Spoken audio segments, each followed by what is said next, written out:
first base line here at Rogers Center, and great to see Addison Barger on Fox. Thanks for coming over to FS1. Our post-game show continues. Derek Jeter, David Ortiz, Alex Rodriguez, and I'm Kevin Burkhardt, and this was a statement. I mean, this was a 9-run, 6th inning, most runs in a World Series inning.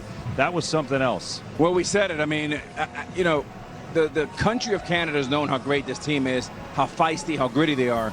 Now America does too, and we've been saying it all along in October. Look, the Dodgers are bullies. They're the best in class, and they're used to being in a boxing match, knocking people out. These guys took their best punch. They punched back, and boy, that 6th inning, Poppy, was phenomenal. Man, I'm telling you, I mean, we talk about David and Goliath in the pregame, right? You think about the Dodgers, big, strong, amazing team, the best team in baseball. But when you think about the Toronto Blue Jays and their sequence during the regular season, playoff, ALCS, this team, they were pitcher out. I keep on telling you guys. Plus, guys, let me tell you guys one thing. 7 days off, I keep on talking about it, Kevin. It affects you because baseball is an everyday sport.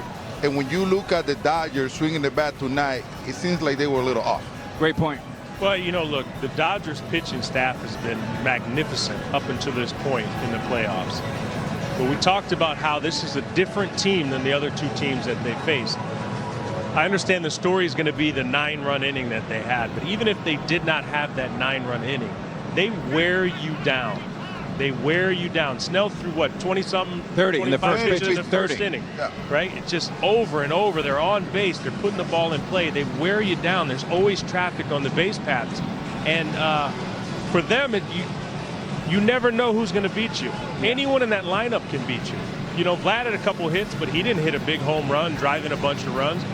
It's the rest of the lineup. That's what makes them tough. Yeah, I agree, Pap. And the Dodgers pitchers thrive of swing and miss, and the Blue Jays, they do not swing and miss. And when you look at Snell's face, he was in foreign territory. He has not had this type of real estate in a really long time. Dodgers allowed as many hits tonight as they did the entire NLCS against Milwaukee. Think about that for a second. That's unbelievable. A couple of those hits, Dalton Varsho had a big one. He's with our Ken Rosenthal.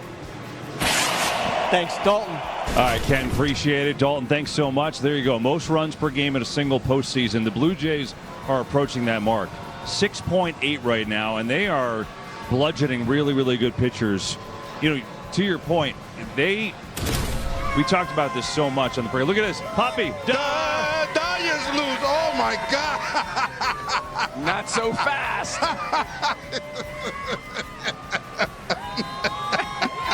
Poppy loves it. You're up. That was fun. Kevin, you know how they give me that welcome when I walk into Canada, Listen, right? Poppy and I were on the same flight yesterday. No joke. So we come in and everyone is talking to Poppy about the show. They love the show. We get into Canada and we're in the immigration line, and the immigration officer, when Poppy comes up, who's next in line, says, "Duh, Yankees lose." No way. I said, "Do you want my passport or not?" Here you go. I created a monster. It's unbelievable. That's awesome. It's so great. But, hey, I want to go, though, about this Jays offense and wearing Snell down. Snell has not had a blip in forever, not just this postseason. Talked about the first inning, Derek, right? But then in that 5th, just working him. How do they do it? I mean, it's just the Dodgers starting pitching has been so great, but they haven't quite seen an approach like this. Yeah, it's a team-wide approach. I mean, these guys take so much pride. That's why I wanted to ask Barger, because they take so much pride in making contact, putting the ball in play. You heard him saying he was just trying to do his job. If you try to do your job, good things happen. You get rewarded for it a lot of the time. But the thing with Snell didn't pitch bad. He didn't pitch bad at all. I thought he pitched well. I thought he did, too. They just keep coming at you. It's the first left-handed hitter that's hit a home run off him the entire year. So probably just when he thinks he can exhale, bam. You cannot exhale with any one of these players in their lineup. Yeah, and look, I actually think going back to that first inning, Cap, 30 pitches. And I think what you saw in the 5th inning was a consequence of that first inning, right? A ripple effect. And the last time a lefty hit a home run, Kevin, was 2 years ago. It was Juan Soto.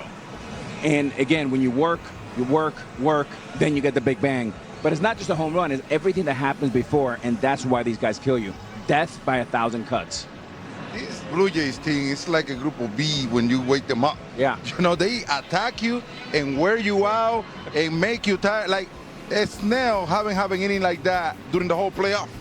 He just being good to go of all time. But this team, man, it's like we say, you don't know where the punch is going to come from.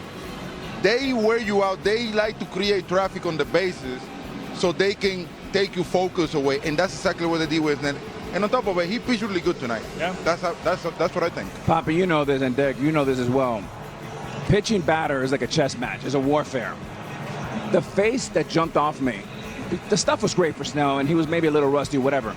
But the frustration that he couldn't put these batters away told me a lot. And that's what this lineup does to not only Snell, but anyone who's out there. Yeah, and you know, they wanted, we also talked about them wanting to get to the Dodgers bullpen. Now look, we're not picking on the Dodgers bullpen. It's just the Toronto hitters are that good, and no one coming from that bullpen is Blake Snell. Right. Absolutely. It's a great point. You know, the Dodgers bullpen, you know, it's interesting because let's start here. Dodgers bullpen second half of the year was their weakness, right? They got every starter healthy, and in the playoffs, their starters have been so good. They really haven't had to rely on the bullpen. You know, Sasaki's closed out games, and then they've had Vesia pitching great, and then Trinan's had a couple of appearances. Well, Vesia isn't in this series. Had a family thing he had to deal with, so he's not here. So all of a sudden, the extended bullpen comes in. Totally different game. That's the first time the Dodgers have really had to go to that in this postseason, and they got burned. Well, I think two things. You mentioned Vesia. I mean, they really miss him. He's one of the most trusted Dodger bullpen arms, both lefty and righties for Dave Roberts. But it also comes to like stressful innings, stressful pitches. Quite honestly, the Dodgers haven't had much. They've been a train wreck. They've destroyed everybody that's got in front of them. And today they're on their heels again. It'll be very interesting how they come back tomorrow. I'm sure they'll come back strong. I don't think the Dodgers pitching is going to be an issue. They have a stud as an starter, and they also have a stud in the bullpen. When it comes down to long reliever, you have a starter in the bullpen that they can come in and pitch 3-4 innings as well. The thing is that as a power pitching, which is what they have coming out of the bullpen, the Blue Jays know how to dominate power pitching. They know how to stay on power pitching better than anybody I have ever seen. So with this Blue Jay team, you need to have many miles of difference in between hard pitching and soft pitching to be able to get them off a balance. Otherwise, they will wear you out. Yeah, and look, it's not just anyone that comes out of the bullpen is not Blake Snell. Anyone that comes out of the bullpen is not Glasnow. It's not Ohtani. You know, it's not any of their starters. It's sort of like a gift and a curse. You have great starters, but if you have a team that can wear down the starter and get to the bullpen, it's much easier for them. Not saying it's easy. It's just an easier matchup for the Blue Jays hitters against the bullpen than it is their starters. I'll tell you one thing, too. I think you go earlier in the game. Trey Savage, you know, was being worked a little bit. The Dodgers were making him work. But they were at the second and third inning. It felt like the Dodgers could have put up big numbers in those innings. And give the kid credit, man. He hung in there. He got some good defense behind him. And he only allowed 2 runs in those 2 innings. Kind of got it to the Blue Jay bullpen. And really, obviously, then the offense took over from there. Dave Roberts knows his team missed some offensive chances tonight. Then we'll be fine. Yeah, well, you look at, for some reason, Game 1 in L.A. Dodgers history of the World Series has not been their friend. We're 1-12. Makes no sense, just one of those weird things. Here's another stat, though, that's maybe more relevant to the times. 24 of 30 teams winning Game 1 in the World Series in the wild card era have won the World Series. So it's getting that leg up, getting that first game under your belt has really made a difference. And I want to just follow up on Dave Roberts there. You know, and maybe, guys, tell me what you think. Derek, is it the layoff? Is it rust? But in the playoffs, the Dodgers, they haven't been a juggernaut offensively. And quite honestly, no one's paid attention because they haven't had to, because their pitching's been real good. So I'm curious how you look at their offense right now with that layoff and what it's going to be like going forward. I think their offense is going to get better as the series extends. That's why I said, you know, if the Toronto Blue Jays can steal a couple games here early, it's a problem.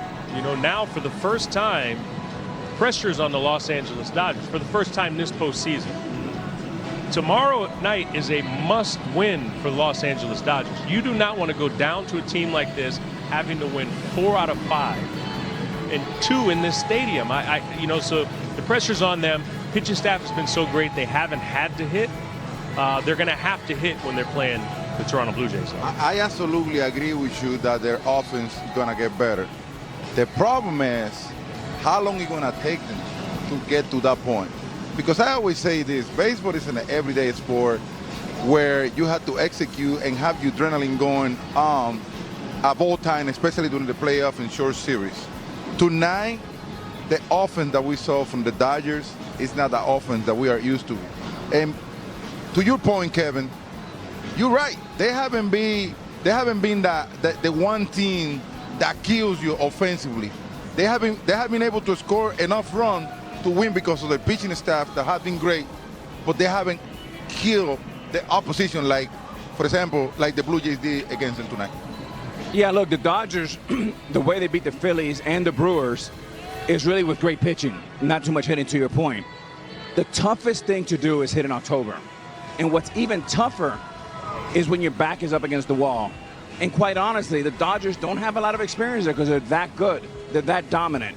Be very interesting. Now, on the Hugh Savage side, I think this is the most impressive start he's had all October. And I know he was brilliant against the Yankees and others for a few reasons. He did not have his best stuff. He only threw 10 splits. He has a little bit of a mixed side. It wasn't great, but he still gutted it out. 5 innings, 2 runs, and gave his team a chance to win. He got in the second inning, only 1 run, and then again, he got a great play from Bo Bichette. He got Freeman going to third, but got a big out there. Get Muncy on a strikeout, so it's an impressive job by him. And of course, the Blue Jays offense picked it up from there, and so that'll give us a